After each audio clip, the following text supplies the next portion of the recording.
ese umwuka wera akorana n'abatezi ibitambaro. Icyo ni kibazo ngira ngo tuze kuganira. Umwuka wera w'Imana, umwuka muziranenge, Roho Mutagatifu akorana n'abambaye ibitambaro gusa. Murabizi ko mu nsengero hirya no hino cyangwa se ahantu hatandukanye mu byumba abantu bari gusenga, byabaga ngombwa yuko niba umuntu agiye guhanura ari ngombwa yuko agomba gutega igitambaro, agashyira igitambaro mu mutwe. Turagira ngo turebe mbese igitambaro kivugwa ni cya gitambaro kigurwa mu isoko cyangwa se ni igitambaro ni ikindi gitambaro. Ese koko umuntu ukenewe wakagombye guhanura akagombye kuba yambaye ate, ameze ate, ayujuje bihe bisabwa. Reka rero mbashimire cyane ko tugiye kubana.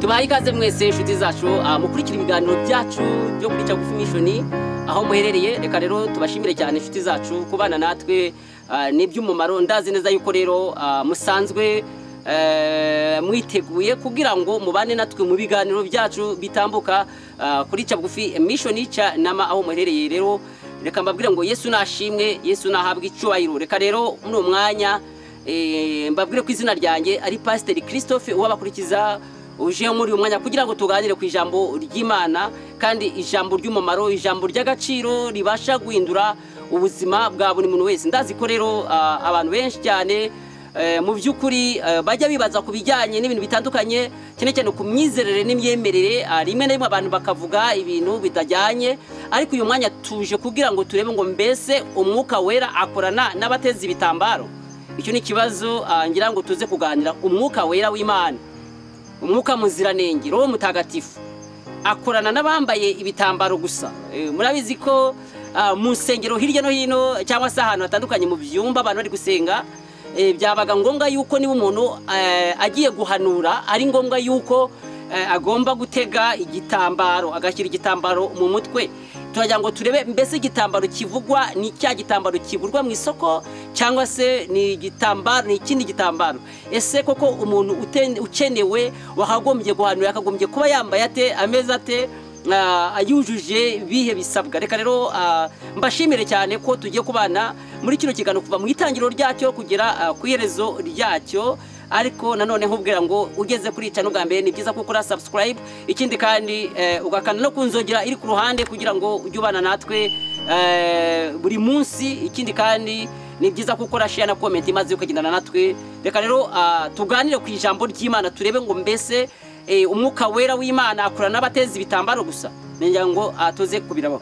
Reka rero tuganire ku ijambo ry'Imana riboneka mu rwandiko Paulo yandikiye Abakorino, rwandiko rwa mbere Paulo yandikiye Abakorino igice cyaho cya 11 umurongo wa 12 tugere ku murongo wa 15. Urwandiko rwa mbere Paulo yandikiye Abakorino igice cyaho cya 11 umurongo waho wa 12 tugeze ku murongo wa 15. Reka dusome twumve neza ijambo ry'Imana rihanditse, hanyuma tuze twabona mu mwanya kwinjira mu mizi neza ya kino kiganiro cyacu.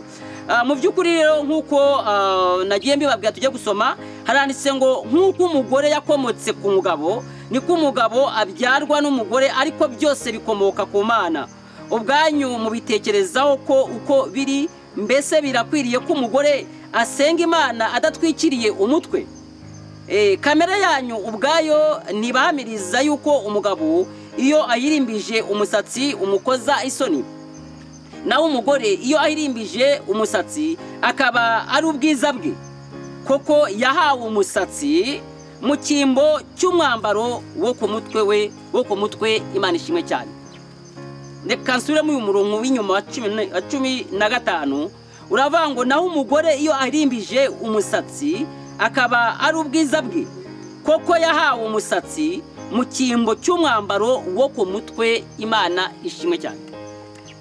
Mu by'ukuri Imana irema umugabo ikarema n'umugore ni byiza. Murabizi ko mu itangiriro bitubisanga Imana yabaremye mu by'ukuri ntabwo yigeze ishaka undi mwenda wakozwe mu ruganda ngo hanyuma ngo ibambike. Muribuka neza yuko Adamu na Eva bamaze gukora icyaha, icyabayeho nuko Imana yabonye yuko Adamu na Eva bafashe ibicocero ibibabi by'imiti by'igiti bakabikoramo imyambaro, hanyuma Imana ibona ko bidakwiriye kuko byagomba guzasaza Imana ishaka uruhu rw'inyamaswa ikuramo imyambaro yambika Adamu na Eva kugira ngo batwikire isoni z'ubwambure bwabo. Ariko noneho icyo nshaka kuvuga muri uyu mwanya, umugore twakwibaza ngo mbese akwiriye kuba yatega igitambaro agiye guhanura.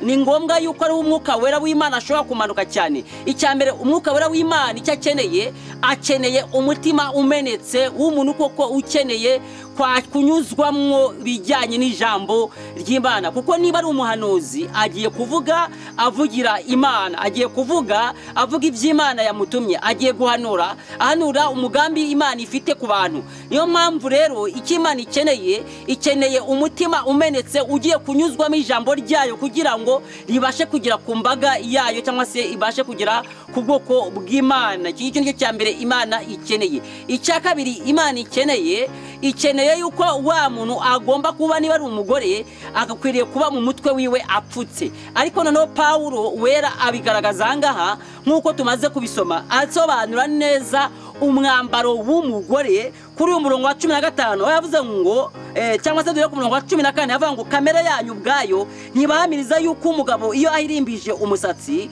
umukoza isoni, naho umugore iyo ahirimbije umusatsi ukaba ari ubwiza bwe. Koko yahawe umusatsi mu cyimbo cy'umwambaro wo ku mutwe we. Imana tutuganze cyane. Ni ukuvuga ngo umwambaro umugore akwiriye kuba abazwa mu mwanya wo guhanura ntabwo ari igitambaro. Ni byiza ko naho nyaca gifite yagishyiramo, ntabwo bibujijwe. Ariko nanone mu gihe cyose yaba afite umusatsi ku mutwe we, uyu musatsi uhinduka umwambaro wo ku mutwe we kubera yuko ari wo yahawe n'Imana. Ngo uwo mwambaro umugore yahawe, ntabwo umwambaro w'umugore ari uko yogosha umusatsi inkomborera cyangwa se agakora ibyo bita skinhead cyangwa se ibyo bitaga kera ngo ni marenzi uharanguza. Ntabwo umugore avyemerewe, ahubwo icyo umugore yemerewe nuko agira umusatsi ku mutwe we akawusukura akawurimbisha, hanyuma ukaba umwambaro wo gupfuka umutwe we mu cyimbo cy'ikindi gitambaro icyo ari cyo cyose. Sinzi niba noneho rero abarokore benshi babaye imbata z'amadini bari buze kubyumva. Ariko icyo ukwiriye kumenya nusome neza ijambo ry'Imana. Ntabwo Imana ikeneye yuko umuntu wakijijwe cyangwa se wuzuye umwuka wera w'Imana ari uko ateze icyo gitambaro, kuko hari abantu benshi cyane bateze ibyo bitambaro ariko nanone babitegeye ku nkovu z'ibyaha, babikenye cyangwa se babiteze ku mitwe yuzuye ibindi bintu bitari byiza, imitwe ifite ibyitangaza ku mitima y'abantu bitari byiza byo kubagirira nabi. Ariko niba uteze igitambaro nta n'icyaha nakoze, ariko nanone wicira urubanza wa muntu udateze igitambaro wibwira yuko igitambaro gisanzwe cyaguzwe mu isoko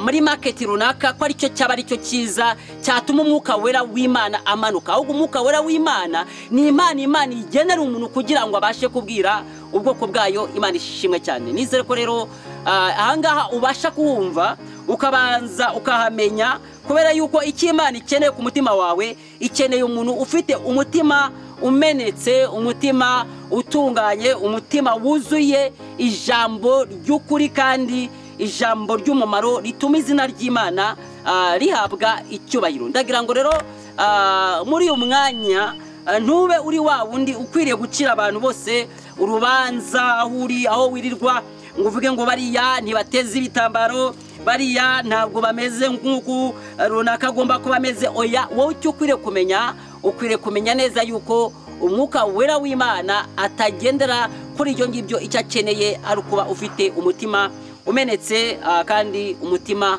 muzima wuzuye ijambo ry'Imana.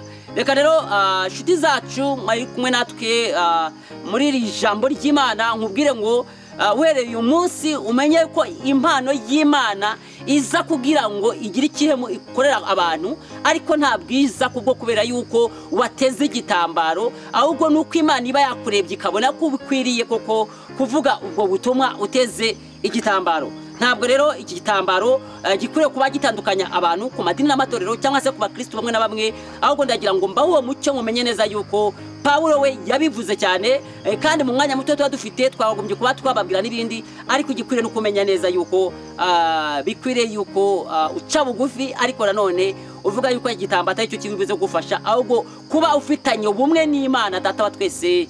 Imana ishimwe cyane. Reka dusenga Imana, ngushimira cyane inshuti wakomeje kubana natwe, ariko tujye gusenga Imana. Uwiteka Imana yacu, murinzi wacu n'itorero, turagushimye. Tugushimiye ijambo ryawe rije hagati y'mitwebwe kugira ngo ribashe guhugura no kwigisha abantu. Reka rero umwuka wawe wera zaganza kuri hagati muri twebwe, kandi iri jambo rigira umumaro kugira ngo buri muntu wese adahinduka umuyuda cyangwa se umugiriki, ahubwo twese mwa Imana duhurize imbere yawe nk'abantu bakirijwe, bakiriye Yesu Kristo nk'umwami n'umucunguzi wacu. Nyagasani Imana yacu, ntabwo dukeneye yuko mwami Imana imihango y'idini cyangwa se mwami Imana n'ibindi byose tudaduhindura, ahubwo dushaka ko mwami duhindurwa n'amaraso ya Yesu Kristo, maze tukuzuramo uko kwizera, maze data twese tugahinduka ibikoresho bizima bituma izina ryawe rihabwa icyubahiro. Reka rero mwami Imana uhabwe icyubahiro kandi uganze, kandi ibyishimo ushaka byatuma ubwoko bwawe burushaho kunguka n'ibyo ukomeza kugena. Nanjye sinzi ko byose bikora kwiyubahisha mu izina rya Yesu Kristo umucunguzi wacu, amen. Nshuti yacu rero twikirikire bino biganiro byacu byatambuka kuri Buffy Mission. Reka gushimire cyane nkubwira ngo Imana igumugisha. Bye bye, nakagaruka ndiho bishatse. Bye bye.